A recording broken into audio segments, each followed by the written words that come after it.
আমি যে চিঠিটা পাঠিয়েছি সিআইডিকে সেটাই পড়ে দিচ্ছি।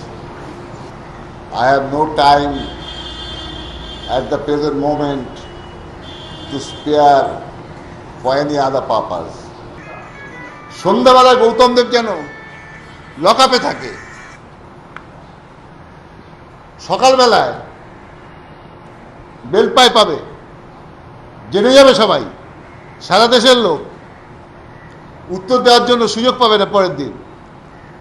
আর লকআপে ঢুকিয়ে ইন্টারোগেশনের নাম করে আমি প্রেস কনফারেন্স ডেকে বলে দেবো এই কারণে ওনাকে আমাদের ডিটেইন করতে হলো। And I will be not in a position to give the answer because I will be behind the bar at that point of time. তো মমতার এই পৈশাচিক ইচ্ছার স্যাটিসফাই করার জন্য আমি ভোটের পরে ওর জন্য আমি দুদিন জেলে কাটিয়ে আসবো, জেল দেখিনি দেখে আসবো, কিন্তু ভোটের আগে ওর ইচ্ছে স্যাটিসফাই করা আমার মুশকিল। তুমি আমাকে একটা সময় দিয়েছো, আমি বলছি 5 দিন বাদে করো, বা তুমি যেদিন বলছো 4টে তার চাইতে 9টায় করো।